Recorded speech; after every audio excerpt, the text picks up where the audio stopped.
Hello friends, फुक्कटचे सल्ले या चॅनलसाठी मी अतुल सुधे आज एक नवीन आणि पुढला सल्ला घेऊन.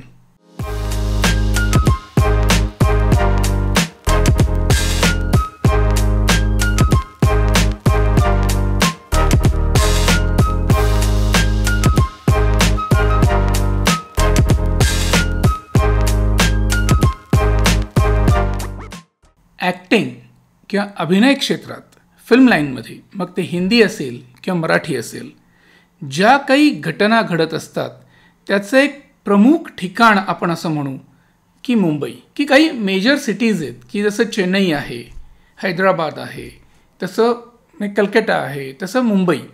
आज बॉलिवूड किंवा मराठी चित्रपटसृष्टीतला बराचसा काही घटना ह्या प्री प्रोडक्शन ज्याला आपण म्हणतो किंवा ह्या प्रोडक्शन हाऊसेस, त्यांची ऑफिसेस ही जास्त करून मुंबईमध्ये असल्याचं आपल्याला दिसतं. हल्लीच काही प्रमाणात सिरियल इंडस्ट्री ही किंवा टी व्ही इंडस्ट्री ही कोल्हापूर, सांगली, सातारा किंवा नाशिक किंवा अशा ठिकाणी पसरत जाताना दिसते. पण तरीही ते फाटे अजून छोटे आहेत. मूळ जो एक ठिकाण आहे की स्ट्रगलर म्हटल्यानंतर ज्याचं करिअर जिथं उगम पाहू शकतं, जिथून ज्याचं करिअर सुरू होऊ शकतं, असं ठिकाण जर आपण बघायला गेलं तर आपण म्हणू शकतो मुंबई. आणि स्ट्रगलर्स हे अख्ख्या महाराष्ट्रात, अख्ख्या भारतात सगळीकडे पसरलेले असतात. कानाकोपऱ्यातल्या अनेक कलावंतांना आपलं नशीब इथे येऊन आजमावायचं असतं. सो अनेक ठिकाणी आपापली काही नाट्यवर्तुळं किंवा प्रायोगिक रंगभूमी, हौशी रंगभूमी ह्या गोष्टी अनेक ठिकाणी असतातच. प्रायोगिक रंगभूमी अनेक गावागावांमध्ये त्या असतातच. आणि त्या गावामध्ये तिथलं लोकल कलावंत हे फुलतही असतात. पण त्या सगळ्यांचं एक स्वप्न असतं ॲक्च्युअल मीडियामध्ये येऊन फिल्म्स, सिरियल्स, नाटक जे काय करू ते मोठ्या स्केलवर करायचं आहे. आपल्या छोट्याशा एका डबक्यातून बाहेर पडून मोठ्या समुद्रामध्ये येण्याचं स्वप्न हे सगळीकडल्या स्ट्रगलरच्या मनामध्ये असतंच. एखादा कलावंत हा कितीही गुणी कलावंत असेल, कितीही चांगला परफॉर्मर असेल, तरी तो जर सांगली, कोल्हापूर, बीड, यवतमाळ, उस्मानाबाद किंवा अशा पद्धतीच्या कुठल्या तरी वेगळ्या प्रांतात तिथे जर तो बसलेला असेल, तिथे जर तो राहत असेल, तर त्याची ती कला लोकांपर्यंत आणण्याकरता त्याला मुळात मुंबईत येणं अतिशय गरजेचं असतं. ती त्याच्या करिअरच्या सुरुवातीचं पहिलं पाऊल असतं असं आपल्याला म्हणता येईल. लाखो कलावंत मुंबईच्या बाहेरून येऊन सेटल झालेले असतात. आज सक्सेसफुल झालेले अनंत कलावंत हे महाराष्ट्रातल्या वेगवेगळ्या प्रांतामधनं मुंबईत आलेले असतात. त्यांनी त्यांचं स्ट्रगल तिथे सुरू केलेलं असतं आणि आज ते नावारूपाला आलेले असतात. पण त्यांचं मूळ ठिकाण बघितलं तर मुंबई बाहेर कुठेही ते असू शकतं. आणि हाच मुद्दा आजचा विषय. इंटरनेट मीडिया आज जरी अतिशय प्रगत असला आणि जगाच्या एका कोपऱ्यातून दुसऱ्या कोपऱ्यात तुम्ही एका फटक्यात तुमचे फोटो, तुमचे ऑडिशन जरी पाठवू शकत असलात, तरी अनेक गोष्टी या प्रत्यक्ष भेटीअंती घडत असतात. भेटायला या हा मुद्दा अजूनही पूर्णपणे गेलेला नाही आहे. नुसतं एखाद्याचे फोटो बघून किंवा एखाद्याची ऑडिशन नुसती लिंक आल्यानंतर ती ऑडिशन बघून डायरेक्ट काम तर मिळत नाही. शेवटी प्रत्यक्ष भेटणं आणि त्याच्या पुढल्या प्रोसिजर्स करण्याकरता ॲक्च्युअल तुम्ही मुंबईत असणं ह्या गोष्टी ह्या अत्यंत गरजेच्या असतात. त्यामुळेच वर्षानुवर्ष अनंत स्ट्रगलर्स मुंबईकडे धाव घेताना आपण बघतो. काही ह्या क्षेत्रात करिअर करायची वेळ आली की मुंबईत जा, काही करायची वेळ आली की मुंबईत जा, मुंबईत जाऊन सेटल व्हा, मुंबईत जाऊन स्ट्रगल सुरू करा. ह्या गोष्टी आपल्या परिचित आहेत, आपल्या अंगवळणी पडलेल्या आहेत. त्यामुळे माझं असं सांगणं असतं की काही झालं तरी मुंबईमध्ये तुमचं हक्काचं स्वतःचं एक छप्पर तुमच्या डोक्यावर असणं हे खूप गरजेचं असतं.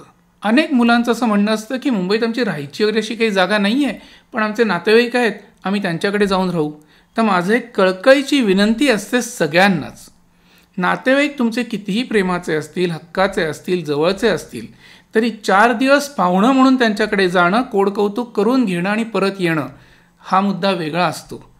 आणि स्ट्रगलच्या निमित्ताने वारंवार त्यांच्या घरी जाऊन ठाण मांडून बसणं, सतत त्यांच्या घरी जात राहणं, हे थोडंसं एका लेवलला कुठेतरी ना त्या खटकणाऱ्या गोष्टी काही सुरू होतात आणि त्या होऊ नयेत ह्याची काळजी आपणच घ्यायची असते. फिल्म इंडस्ट्री, जसं मी मागच्या एका एपिसोडमध्ये म्हटलं होतं की आपल्या कार्यक्षेत्राला घड्याळ माहिती नसतं. आपले कॉल टाईम आणि आपले पॅकअप टाईम ह्याला कुठलाही धरबंध नसतात. कितीही वाजता आपला कॉल टाईम असू शकतो आणि कितीही वाजता आपला पॅकअप टाईम असू शकतो. आपण कधी घरी येणार, किती उशिरा येणार, आपण जेवणार की नाही जेवणार, किंवा अनंत गोष्टी अशा असतात की ह्या नेहमीच्या व्हायला लागल्या, परत परत व्हायला लागल्या की तुमचे जे कोण पाहुणे मुंबईत राहत आहेत, ज्यांच्या आधारावर तुम्ही आमचे पाहुणे आहेत असं आपण म्हणतो, त्या घरातल्या लोकांच्या कपाळावर एक हलकीशी आठी पडायला सुरुवात होते की हा काय प्रकार याचा. आणि जे एक कौतुकाचा भाग असतो कधीतरी पाहुणं म्हणून 4 दिवस गेल्यानंतरचा, तो भाग कुठेतरी ओसरत चालला आहे. ह्या जाणीवा मी आत्तापर्यंत खूप ठिकाणी होताना पाहिलेल्या आहेत. हे मला जाणवलेल्या गोष्टी आहेत ह्या. तर माझं असं म्हणणं असतं ती वेळच का येऊ द्यावी. मग मुंबईमध्ये तुमच्या हक्काचं एक छप्पर तुमच्या डोक्यावर निर्माण करणं ही सगळ्यात पहिली गोष्ट आहे. आज मुंबईमध्ये अनेक स्ट्रगलर्स शेअरिंग अ फ्लॅट या पद्धतीत एक जागा शेअर करतात. एक 1 BHK किंवा 2 BHK किंवा 1 रूम किचन घेऊन 4-4, 5-5, 6-6 लोक एकत्र ते भाडं शेअर करतात आणि ते शेअरिंग पद्धतीत एकत्र राहत असतात. ही सगळ्यात बेस्ट गोष्ट आहे. तरी पुढला मुद्दा सुरू होतो की आज मुंबईमध्ये शेअरिंग करण्याकरता तरी किमान नाही म्हटलं तरी 5,000 ते 6,000 रुपये आपला शेअर द्यायला लागतो. त्याच्या पुढे असतं इलेक्ट्रिसिटीचं बिल, त्याच्या पुढे असतं वायफाय. ही तर प्रत्येक महत्त्वाची गोष्ट आहे, ती हवीच तिथे, कारण लोकांच्या संपर्कात तुम्ही कसे राहणार. सो एक वायफायचं कनेक्शन असतं, 2 वेळचे नाश्ते, 2 वेळचं जेवण, हे खर्च आले.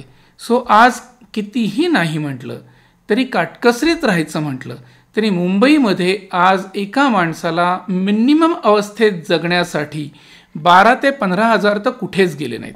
मग 12,000 ते 15,000 रुपये दर महिन्याची फोडणी लावून घ्यायची पदराला आणि कामाचं स्ट्रगल सुरू करायचं, कामाचा शोध सुरू करायचा.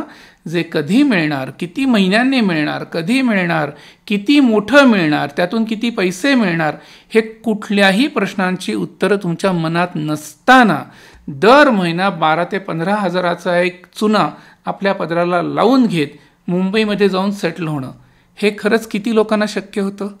त्यामुळेच मी कायम सांगतो की जे स्ट्रगलर्स मुंबईच्या बाहेर राहत आहेत आणि ज्यांना मुंबईमध्ये येऊन स्ट्रगल सुरू करायचं आहे, त्यांनी आपली एक शेअरिंग पद्धतीत एखादं जागा घेणं हे अतिशय गरजेचं आहे. ते तुम्ही करा. काय 4 लोकांमध्ये तुम्ही 5वा ॲड होऊन तुमचं शेअर तिथे देऊन ज्या क्षणी तुम्हाला ज्या वेळेला मुंबईला यायची गरज पडेल त्या क्षणी तुम्ही हक्काने तुमच्या स्वतःच्या रूमवर जाऊ शकला पाहिजेत.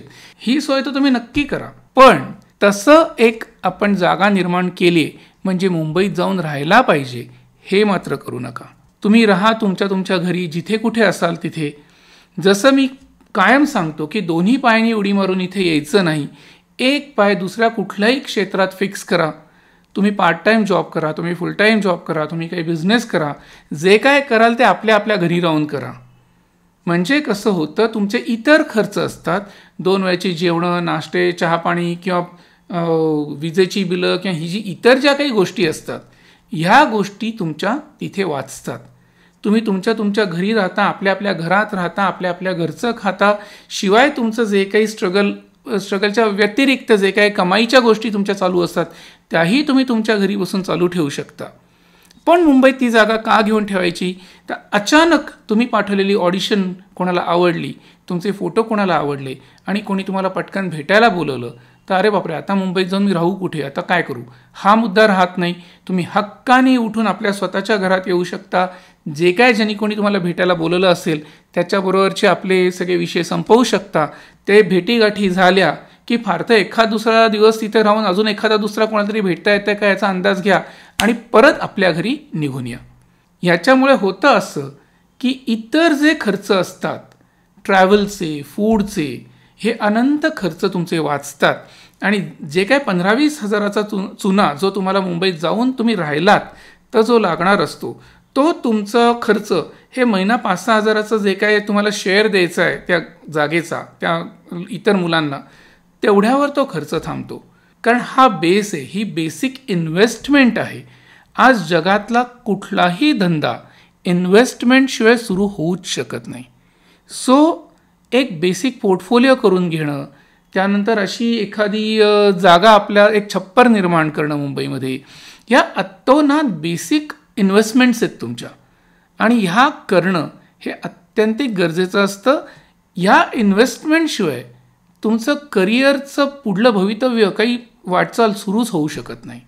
तर हा माझा मुद्दा जर खरंच पटला असेल तुम्हाला तर माझ्या आजच्या व्हिडिओला लाईक करा, माझं चॅनल सबस्क्राईब करा आणि जास्तीत जास्त शेअर करा.